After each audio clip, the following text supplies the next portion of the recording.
1869 में एक साधारण गुजराती परिवार में जन्मा एक बालक आगे चलकर पूरी दुनिया के लिए शांति, अहिंसा और सत्य का प्रतीक बन जाएगा। शायद ही किसी ने सोचा होगा यही बालक था मोहनदास करमचंद गांधी। वे न सिर्फ भारत की आजादी के जननायक बने, बल्कि एक ऐसा आंदोलन खड़ा किया जिसने बिना हथियार उठाए एक साम्राज्य को हिला दिया। गांधी जी ने शुरुआत में इंग्लैंड में जाकर कानून की पढ़ाई की और फिर कुछ वर्षों तक दक्षिण अफ्रीका में वकालत की। वहीं उन्हें नस्लभेद और अन्याय का ऐसा अनुभव हुआ जिसने उनकी सोच और जीवन की दिशा ही बदल दी।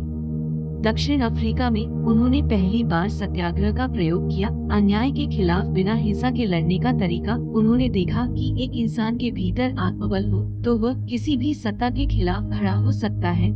जब वे भारत लौटे तब देश गुलामी की बेड़ियों में जकड़ा हुआ था। उन्होंने देखा कि लोग डर में जी रहे हैं और अंग्रेजों का शासन पूरी तरह से लोगों की आजादी को कुचल चुका है। गांधी जी ने अपनी लड़ाई की शुरुआत स्वदेशी और आत्मनिर्भरता से की। उन्होंने विदेशी वस्त्रों का बहिष्कार किया और चरखा चलाकर खादी को अपनाने का आह्वान किया।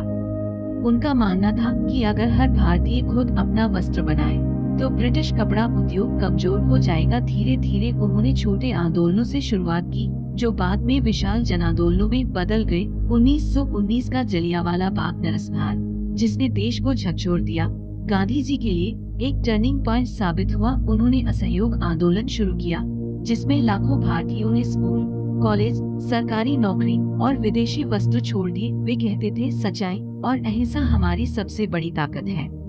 1930 में उन्होंने नमक कानून के खिलाफ दांडी यात्रा शुरू की। ये एक प्रतीकात्मक विरोध था, लेकिन इसका असर बहुत गहरा हुआ। हजारों लोग उनके पीछे हुए और ब्रिटिश शासन को हिला देने वाली आवाजें गूंजने लगी। वे जेल गए, लेकिन उनका संदेश जेल की दीवारों को भी पार कर गया। उन्होंने कभी हिंसा का रास्ता नहीं चुना, चाहे कितनी भी उकसावे की स्थिति क्यों न आई हो। उनके विचारों ने न केवल भारत बल्कि दुनिया भर को प्रभावित किया। Nelson Mandela, Martin Luther king junior जैसे महान नेता गांधी जी के सिद्धांतों से प्रेरित हुए। वे सिर्फ भारत के लिए नहीं बल्कि पूरी मानवता के लिए एक प्रकाश स्तंभ बन गए। उन्होंने जातिवाद, छुआछूत और धार्मिक भेदभाव के खिलाफ भी खुलकर आवाज उठाई। वे कहते थे हर इंसान बराबर है, चाहे उसका धर्म, जाति या वर्ग कोई भी हो।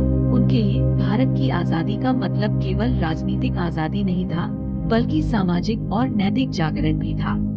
उन्होंने हरिजनों को समाज में सम्मान दिलाने के लिए खुद को हरिजन कहने लगे। उन्होंने जीवन भर सादा जीवन जिया, कभी लालच नहीं किया और कभी सत्ता की चाह नहीं रखी। जब भारत को 15 अगस्त 1947 को आजादी मिली, तब गांधी जी राजधानी में जश्न में नहीं थे, वे बंगाल में दंगों को शांत कराने में लगे थे। आजादी के तुरंत बाद 30 जनवरी 1948 को एक कट्टरपंथी ने उन्हें गोली मार दी। वे गिर पड़े और उनके अंतिम शब्द थे हे राम।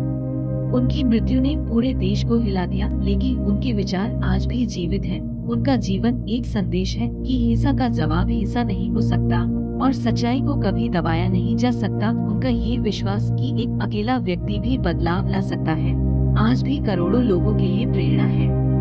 हर साल 2 अक्टूबर को जब हम गांधी जयंती मनाते हैं, तो ये सिर्फ श्रद्धांजलि नहीं होती, बल्कि ये याद दिलाता है कि गांधी सिर्फ अतीत की कहानी नहीं है, वे आज भी हमारे अंदर जीवित हैं।